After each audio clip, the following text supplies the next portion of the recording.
ലഹരിവിരുദ്ധ ബോധവൽക്കരണ പരിപാടി സംഘടിപ്പിച്ചു. യുണൈറ്റഡ് സോക്കർ റിക്രിയേഷൻ ക്ലബ്ബും ശാസ്താംകോട്ട എക്സൈസ് റേഞ്ച് ഓഫീസും സംയുക്തമായിട്ടാണ് പരിപാടി സംഘടിപ്പിച്ചത്. Vimukthi Sasthamkotta united soccer recreation ക്ലബ്ബും ശാസ്താംകോട്ട എക്സൈസ് റേഞ്ച് ഓഫീസും സംയുക്തമായാണ് ലഹരി വിരുദ്ധ ബോധവൽക്കരണ പരിപാടി സംഘടിപ്പിച്ചത്.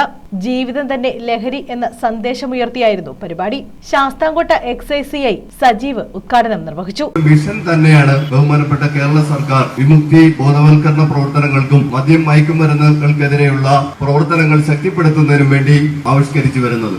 ലോകത്ത് ഏതാണ്ട് 190ഓളം രാജ്യങ്ങൾ 165 രാജ്യങ്ങളിലും മദ്യത്തിന്റെയും മയക്കുമരുന്നിന്റെയും ശക്തമായ ഒരു പ്രശ്നം, മാനുഷിക പ്രശ്നങ്ങള്, ശാരീരിക പ്രശ്നങ്ങള്, മാനസിക പ്രശ്നങ്ങളെല്ലാം അനുഭവിച്ചു വരുന്ന ഒരു യുവതലമുറയാണ് നമുക്ക് കാണാൻ കഴിയുന്നത്. ലോകത്ത് തന്നെ ഏറ്റവും കൂടുതൽ ജനസംഖ്യ അവകാശപ്പെടുന്ന അല്ലെങ്കിൽ ഉള്ള നമ്മുടെ ഈ രാജ്യത്ത് വികസിതമായി വളരേണ്ട ഒരു യുവതലമുറ എന്തുകൊണ്ടോ ലഹരിക്ക് അടിമപ്പെട്ടു വരികയാണ്. അതിന്റെ ഒരു പ്രധാന കാരണം നമ്മുടെ കുടുംബ ബന്ധങ്ങളിലെ കാര്യക്ഷമമില്ലായ്മ, സമൂഹത്തിലെ കെട്ടുറപ്പില്ലായ്മ, മറ്റു കാരണങ്ങളെല്ലാം മറ്റ് ബൗദ്ധികമായ പ്രശ്നങ്ങളും നമ്മുടെ സമൂഹത്തെ കീഴടക്കിക്കൊണ്ടിരിക്കുകയാണ്. മുൻ വാർഡംഗം ദിലീപ്, ബാബുജാൻ, CR രാജേഷ്, റഷീദ് തുടങ്ങിയവർ പങ്കെടുത്തു.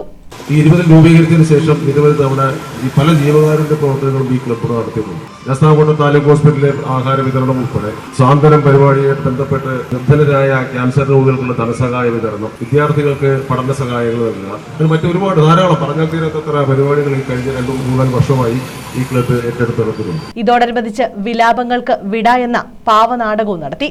News bureau, Sasthamkotta.